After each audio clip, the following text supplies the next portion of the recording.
Hello, তুই কোথায়? এই তো আসছি। আমার আলমারি থেকে টাকা চুরি গেছে জানিস? হ্যাঁ আমি জানি। তুই জানিস? তুই কিভাবে জানলি? হ্যাঁ ওই টাকা আমিই নিচ্ছি। কি টাকা তুই নিছিস? কি জন্যে? আমি সিদ্ধান্ত নিয়েছি আর বাসা ব্যাক করবো না। আমি পরে টাকা তোমাদেরকে ব্যাক করে দিব। তার মানে তুই সিদ্ধান্ত নিছিস যে তুই আমাদের সাথে আর থাকবি না, ঠিক আছে তো? ঠিক আছে, থাক। তোকে যেন এই বাড়িতে আর না দেখি। কি কি বলছে? বলো তো কি বলছে?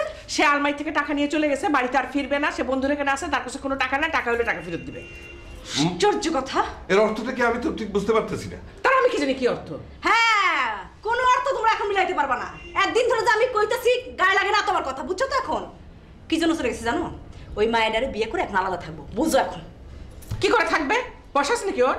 আরে পয়সা কামাই করবো। 15,000 টাকা কয়দিন চলবে? আচ্ছা তুমি কি পাগল টাগল নাকি কিছু? আমি পাগল টাগল মানে?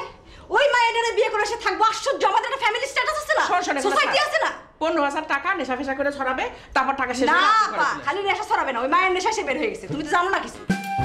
তোমরা তো আলাদা না, সব ছাড়া দিয়ে রাখছো, বুঝো? এখন কথা আমার গুরুত্ব দাও না, এখন বুঝো।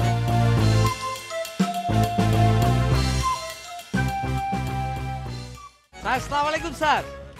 স্যার বুঝতে পারছি স্যার, আপনি আপনার ভুল বুঝতে পারছেন স্যার। আসলে দোষ আমার ছিল না স্যার, সুজনের ছিল স্যার। স্যার কোনো অসুবিধা নাই, আমি বুঝছি স্যার। আমার হিসাব কিতাব সব আমার হাতে আছে স্যার। আমি কনফিডেন্টলি আপনার সব বুঝাই দিতেছি স্যার। আপনি আসতেছি স্যার, আপনি চিন্তা করেন না স্যার। আসসালামু আলাইকুম স্যার। আসসালামু আলাইকুম স্যার, আসতে পারি স্যার? আসো আসো আসো। স্যার আপনি আমারে মনে করছেন স্যার, আমার কি যে খুশি লাগতেছে, মনটা ভরে গেছে স্যার। আপনি নিশ্চয়ই আপনার ভুল বুঝতে পারছেন স্যার, যে আমি আপনার ওই গার্মেন্টসের ফ্যাক্টরি ডুবাই নাই, ওইটা সুজন ডুবাইছিল স্যার। বসো বসো। আমি আসলে তোমাকে যে জন্য ডেকেছি, আসলে ব্যাপারটা হচ্ছে যে আমি তোমাকে একটা নতুন নতুন আরেকটা গার্মেন্টস দিবেন স্যার? কোনো বিষয় না স্যার, সবকিছু আমার ফিঙ্গার টিপসে আছে। আপনি এখন বললে আমি কালকের মধ্যে ফ্যাক্টরি খুলে দিব স্যার। ওয়েট, আমি ফ্যাক্টরির ব্যাপার নিয়ে তোমার সঙ্গে পরে কথা বলবো, ঠিক আছে? তুমি আমার ছেলে, দুই ছেলেকে তো চেনো স্যার। ছোট ছেলে রানা, সে আমার সঙ্গে ছিল এখানে। ছিল মিনস ও কয়েকদিন ধরে আমার এখানে নেই। ও কোথায় থাকছে, কি ব্যাপার, আমি কিছুই বুঝতে পারছি না। রাগ করে গেছে স্যার? হ্যাঁ। তাহলে চিন্তা করুন না স্যার, চলে আসবে স্যার। না, ও ফিরে আসবে না। আমি খুব ভালো করে জানি, ওর মোবাইল টেলিফোনটা খোলা আছে। টেলিফোনে এখন তখন টেলিফোন করছি, টেলিফোন রিং হচ্ছে, কখনো কখনো ধরে, কখনো কখনো ধরে না। যাই হোক, আমি যতদূর জানি যে ও ফিরে আসবে না।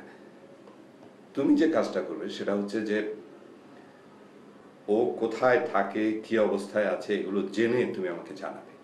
স্যার আপনি সঠিক কাজটার জন্য সঠিক লোক বাইছে নিয়েছেন স্যার। আপনার এর জন্য আমি একটা থ্যাংক ইউ দিই স্যার। কোনো চিন্তা করবেন না স্যার, ও তো বাংলাদেশেই আছে স্যার। এশিয়ার মধ্যে থাকলেও কোনো ব্যাপার ছিল না স্যার। পৃথিবীর যে কোনো জায়গায় থাকলে আমি ওরা ধরে নিয়ে আসতে পারতাম। এই সিআইএ, এফবিআই, কেজিবি, ইন্টারপোল, এগুলো সবাই সাথে আমার কাছে। এগুলোর সঙ্গে তুমি কাজ করেছো নাকি? স্যার কাজ করতে হয় নাকি স্যার? টেলিভিশনে সিরিয়াল টিরিয়াল দেখায় না স্যার, ওগুলো দেখে শিখে নিচ্ছি স্যার। এটা কোনো ব্যাপারই না স্যার। আরে শোনো, তোমার এই কাজ করতে গিয়ে যে খরচপাতি হবে সেগুলো তুমি অ্যাকাউন্টস থেকে নিয়ে নেবে, ওকে? আপনি আমার আর লজ্জা দিয়েন না তো স্যার, ওইটা আমি অ্যাকাউন্টসের সাথে বুঝে নিব। আপনার এটা নিয়ে চিন্তা করতে হবে না স্যার। আচ্ছা ঠিক আছে, তুমি তাহলে এক কাজ করো, যাওয়ার পথে আমার বিয়ের ওখানে এক কাপ চা খেয়ে দিও, ওকে? স্যার এখন চা খাওয়ার সময় নাই স্যার। আমি আপনার ছেলের আগে খুঁজে বাইর করবো, তারপরে আমি চা খাবো স্যার। এবং আমি পজিটিভলি সন্ধ্যার সময়ের মধ্যে আপনার একটা খবর দেবো স্যার। আপনি কোনো চিন্তা করেন না স্যার। আসি স্যার। আসসালামু আলাইকুম স্যার।